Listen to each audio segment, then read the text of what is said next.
Kasi hindi nakasulat sa Biblia na pag mananalangin, mag-sign of the cross ka. Wala nun. Wala nun sa Biblia. Meron bang sign of the cross? Tingnan nga natin, kapatid na Luz, pahanap mo nga sa computer kung ano ang sasabihin ng computer. Opo, hanapin natin ang sign of the cross sa English Bible, sa Douay Rheims Version, from Genesis to Revelation. Result, no word or phrase found. Kung nakikita mo yan, kapatid na Alberto, yung Douay Rheims Version ng Biblia, yan ang Bibliang Katoliko mismo.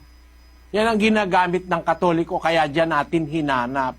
Yung palang sign of the cross, wala pala sa Bibliang Katoliko mismo eh. Tingnan naman natin sa ibang Biblia. Sa lahat na ng Bibliang Ingles, meron bang tinatawag na sign of the cross, kapatid na Luz?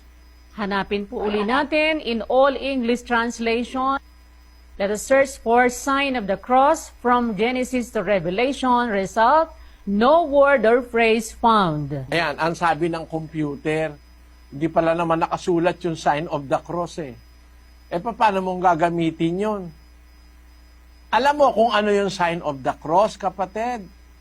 Basahin natin, kapatid na Daniel, yung Discourses on the Apostles' Creed na isinulat ni Reverend Clement H. Crack sa pahina 17, kapatid na Daniel. Ito po ang sinasabi ng Discourses on the Apostles' Creed by Reverend Clement Crock, page 17. Saint Teresa states that Satan had no power over the cross, nor over any object over which the sign of the cross has been traced. It is the Christian's strongest and most powerful weapon against Satan. Ayon daw kay Santa Teresa, hindi naman apostol yun. Hindi naman mangangaral ng Diyos yun. Ang sabi raw ni Santa Teresa, yun daw sign of the cross, yun daw ang strongest and most powerful weapon against Satan. Yung pala, panlaban kay Satanas yung sign of the cross. Yun ang sabi ng libro. Bakit pag nakaharap ka kay Santa Maria, nagsa-sign of the cross ka? Satanas ba si Santa Maria? Medyo yata may mali. Bakit? Panlaban pala kay Satanas. Ba't mo naman sa harap ng estatwa ni Maria, magsa-sign of the cross ka? Bakit pagpasok sa simbahan, yung pala'y panlaban kay Satanas yung sign of the cross? Bakit ginagamit mo sa harap ng altar? May Satanas ba sa altar? Mag-isip ka, kapatid na ha? Ito pa ang panalangin, hindi namin ito inimbento.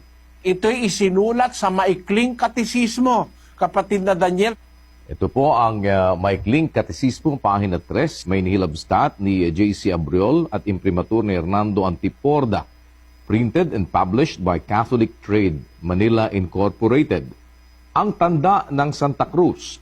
Ang tanda ng Santa Cruz ang ipag-adyam mo sa amin, Panginoon naming Diyos, sa mga kaaway namin. Ang tanda pala ng Santa Cruz, pang-adya sa kaaway. Magkapareho.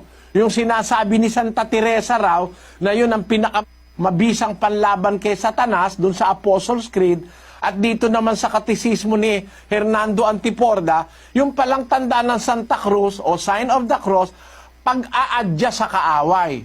Kung pag-aadya sa kaaway, mananalangin ka sa Diyos. Ba't ka naman gagawa ng sign of the cross? Bakit pagkakain bago dumulog sa lamesa, nagsa-sign of the cross? Pang-adya pala sa kaaway. Kaaway mo ba naman yung pagkain? At meron pa ako nakikitang pagka, halimbawa, nakasakay sa jeep o sa bus, nung nagbubus ako, nag-jeep, pag natatapat sa simbahan, nagsa-sign of the cross. Ganun ka ako, yung pala'y pang-adya sa kaawa, yung pala'y panlaban kay Satanas. Ba't pagtapat sa simbahan, dali-daling nagkukuros? Magulong aral yan kasi wala sa Biblia. Mag-isip ka, kapatid. Hindi naman sa akin galing yun galing sa libro nyo. Kaya ako naman kinuha sa libro nyo ang sagot dahil wala naman kasi sa Biblia. Diba? Kasi hindi nakasulat sa Biblia na pag mananalangin, mag-sign of the cross ka. Wala nun. Wala nun sa Biblia. Di hahanap ako ng ibang impormasyon. Nakita ko sa librong Katoliko, yung palang sign of the cross, pang-adya sa kaaway, panglaban sa kaaway, at pinakamabisang panlaban kay Satanas.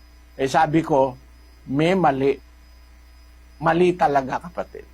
Sana naunawaan mo, kapatid na Alberto.